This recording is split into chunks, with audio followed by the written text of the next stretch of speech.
Hey, I'm Steve Northcutt. Welcome back to the channel. Today we're starting to do the steel stud framing on a church. It's about 46,000 square feet. We're putting all the steel stud framing around the perimeter and on all the partition walls inside. I figure it'll take us probably a couple months, maybe 2 or 3 months to get all the parts that we have to get done, taken care of. And so got some guys here getting started.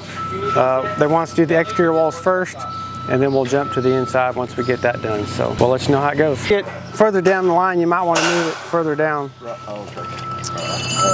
Hey Ethan, do you have one of the pinpoint lasers? Do you have one of the pinpoint lasers? We probably need to move our trucks, or just a dot. Center? Yep. Okay, yeah, 41.3 to the center. 75. Oh, no. Yep. If you want to go through and mark the centers, and I'll confirm the rough opening.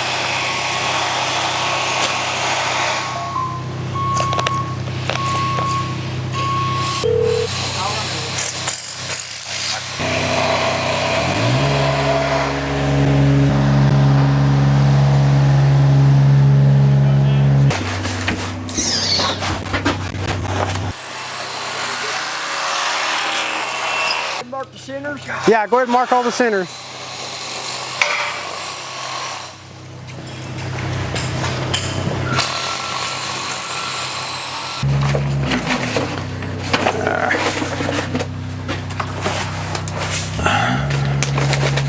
These are all just drawings.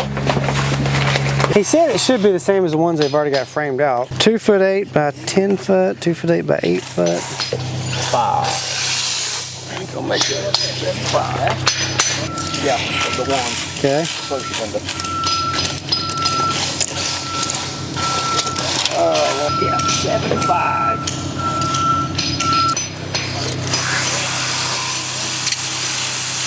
32.6. Did your tape that big? All storefront, they set them themselves. They'll come out and they'll set the frame, and then you set the glass in there and then glaze around it.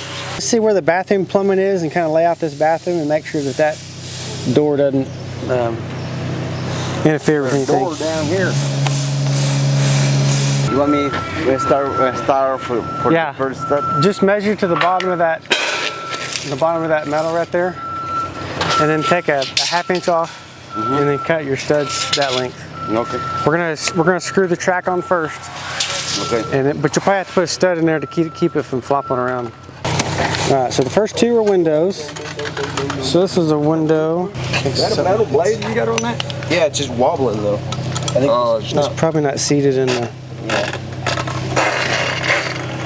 Oh yeah, it's not on there. Oh my goodness. You're lucky you didn't tear your saw up. You have to make sure that diamond gets seated in the thing on it. Hey, on the track, you just put a screw on each end. You don't sit there and try to bend it back and forth, it won't bend. What? Those tracks are perfectly straight. So if you're having to push it, that means you take the screws out of the middle, because you're just gonna... I got you. Get it out there? Yeah, that's 14. Yeah. If you want to use a skid steer, just set this over there and then pick up the whole stack and just take it over there.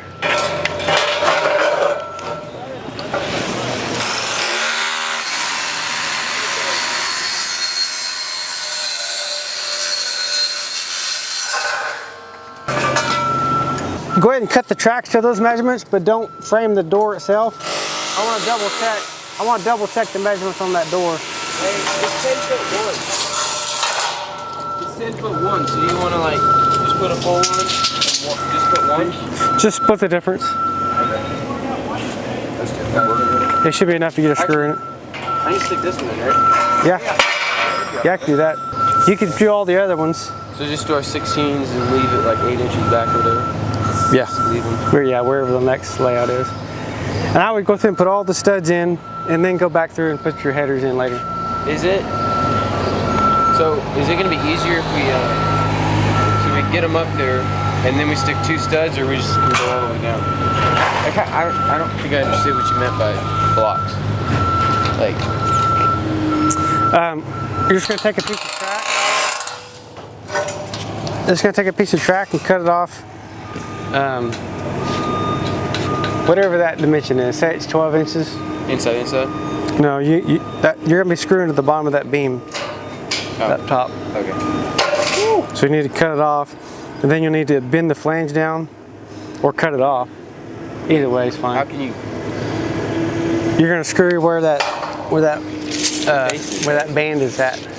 See where they're putting their screws at? You're gonna screw a little track to the bottom of that. Okay. Oh. Okay. You just gotta get something in there to screw to. We just need a piece of flat metal going in there. So you can either cut the flanges off or just bend them down and flatten it out. Okay. And you put one every 10 feet where the joint would be, and you'll put one at 5 feet in the middle. Okay. So how are we screwing it then? Why can't we just screw the plate to the top? Because your plate's going to be a 1/2 inch inside there. There's nothing there. Okay. Yeah, that was the plan. We were going to just screw to that. But the wall is setting in. So how are we attaching it then? If we can't screw up to it? Well, these little ones, you're going to go straight in. You'll screw to it.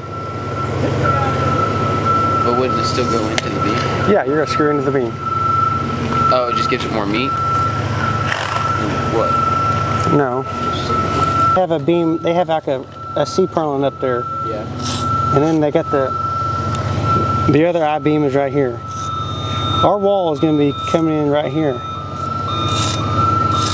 So you can't screw to that. There's nothing to screw to. This is just plastic. We're putting blocking in the middle? So yeah, you're going to put a piece of track going here, just back to here somewhere. It's going to be kind of floppy right here. That's why I said put a stud on each end. I mean, you could, but because that's what they did. Yeah. Maybe later. I mean, you could do it that way if you want to do that too. If it's just. It really doesn't matter. If you want to just get the, put the plate up, put a stud on each end, and just put something to hold it temporarily, you can. Because it's not going to go this way. It won't fall in, but it'll fall out. Make sure each section is secure before you move to the next one. Make sure it's level, right where it's supposed to be. I'll stick around until we get the first one up.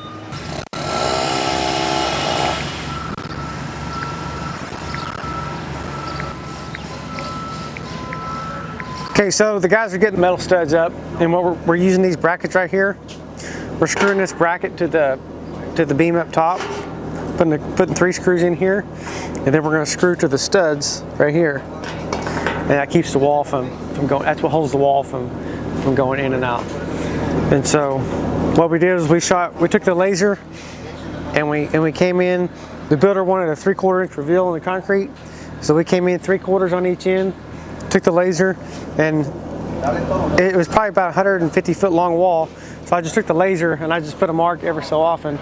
We got a good straight line, and they went ahead and fastened the track down. We got to use what's called a slip track, and so it'll be a track like this, except it'll have slots in it like this to let that roof kind of go up and down. On these big buildings, that roof will have a tendency to flex a little bit, especially with the snow load, and so you don't want it crushing the walls underneath, because all the interior partitions are going to be a lightweight studs, so it would have a tendency to crush those walls. So it'll be a different kind of track for all the interior partitions. We're getting going pretty good. I'm hoping to have the outside walls, like I think it's 250 foot long this way. It's about the same that direction. So I'm hoping to get these two long walls done this week, and then start getting across the front if they're ready. At least coming in a little bit on each side. They still got to pour that whole middle section, which is probably 30,000 square feet of concrete still, before we can start framing the walls in the sanctuary. So we could always jump in here and start framing the partition walls inside in the classrooms and offices, but I like to get all the exterior stuff done, kind of get all that harder stuff done first. I got to check and see. We may have to put sheathing on the outside of these walls. Some of them required sheathing. Some of them they were going to put metal, like that back wall is all metal. And so if we got to put sheathing on there, then we got to get all that sheathing on there. So I think we're off to a good start. Today's the first day. We'll probably get, I don't know, 40, 50 feet of wall frame today. Thinking so. Playing in the mud a little bit now. So, but we're getting there. It's going along pretty good.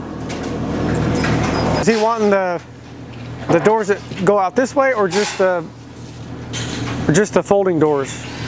Oh, you don't tell me about that. Okay. Do you see the house? I haven't been over there. No? Where's the hex, man? You know, something, nothing It's around that. It Okay. looks like a gap. Okay. I don't know how it's open. Do you have my scaffold? I think my blade, your scaffold. You know the scaffold is only like this wide? The last time we weren't pushing the bottom one, we were only pushing the top one, and he said that don't turn the batteries off, and then the batteries got too weak and they died. Hey, I have a question. What about the bend? What kind of bend do you want are you looking for?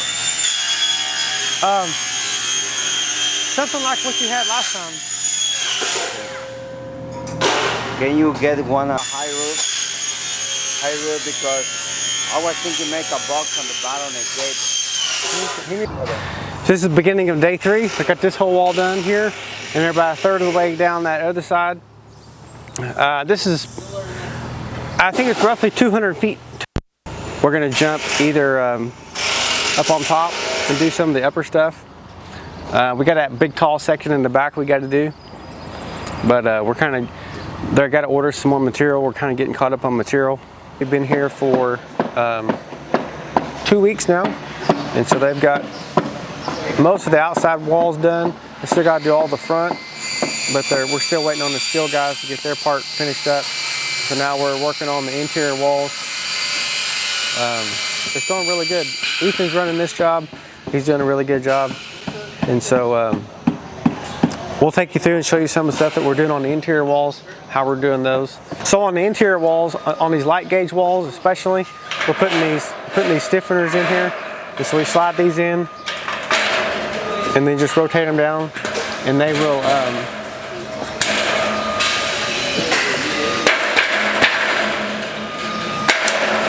it'll stiffen these studs up. So on these these are 18 foot tall. So we're gonna put 3 rows on here. And then the heavy gauge, the 18 gauge, we did not put them on those. Those were 13 foot tall, I believe. So mainly just keep the studs from flopping around. Kind of locks them all together really good. And so on this one, we're able to, we're not making us use a slip track. We're able to just screw right to the bottom of the purlin. So it's going a little bit faster that way. And so we're hoping to get all these walls done today, and then maybe Monday, Tuesday, kind of finish out this section. And then we're kind of catching up to the sprinkler guy. He's trying to get all his stuff in. We're kind of catching up to him, so he wants to get all of his stuff done first. That way he's not trying to work around all of our walls. And so we're about to be caught up, have to go do something else and come back. Johnny's been really good on the sheathing. They've been sheathing for a week now. Chongo started on it Monday. He worked on it 2 days. Johnny came and worked on it 3 days. So it's 3/4 plywood. It's got to be screwed on because it's metal studs, obviously. And so he's got all this upper section done, all the upper section up here done, Tyvek on, and he's working down he's coming down these outside walls here now. So hopefully at the end of today, we'll have the exterior sheeting. You know, 3 sides of the building will be hopefully real close to being covered up. And then we're just waiting on the steel guys on the front to kind of get that front buttoned up. And then hopefully we'll be getting real close to getting this thing dried in. So there's a transition from the upper level to the lower level, and we just ran our Tyvek down and let it hang over onto the roof to keep the water from just pouring in here, because we've been getting rain every day. So yeah, so we're trying to get, like right now everything's wet, we got to squeegee all that off so we can snap our lines. We were going to snap our lines yesterday, but it came a pretty good storm, so we got all this marked out, but then the rain was just coming in so fast we just couldn't even. It wouldn't have been worth trying to squeegee it off because it rained for a good 2 or 3 hours yesterday afternoon. So we'll get all this squeegeed out, snap all this out, detail it, and then probably go to the other side, maybe detail some of that out, and then hopefully the sprinkler guy can stay ahead of us. So we may have to go get some more scissor lifts. The guys are kind of getting caught up to where I need more lifts out here, so we may have to get some more out here for the guys. So it's going good. Okay, one thing we're doing is we're leaving we're gonna let the drywallers come all the way through with their drywall and exterior wall, and then we'll stick a stud in here later. We're gonna go ahead and cut them and just have them in here. Maybe put one screw so they don't fall out, and then as they're drywalling, they'll stick that last stud in, and they'll screw that stud in there. That way we're not having to build T's, and that's just how they do it on steel stud framing. So that's how we're going to do it here. So that's why they're leaving all these out, but we'll have to get them cut, just kind of get them in there. And then obviously this is 2x4, this is 2x6, but that's what we're doing there. So so at the top or at the bottom, we leave that track back a little bit so that drywall can run past, and then they'll do the same thing on the top. As long as we got something to secure that top track to. Sometimes we gotta cut the flanges and let it slide past to tie those two walls together, or just use a piece of flat stock. But anyway, that's some of the stuff that we're doing.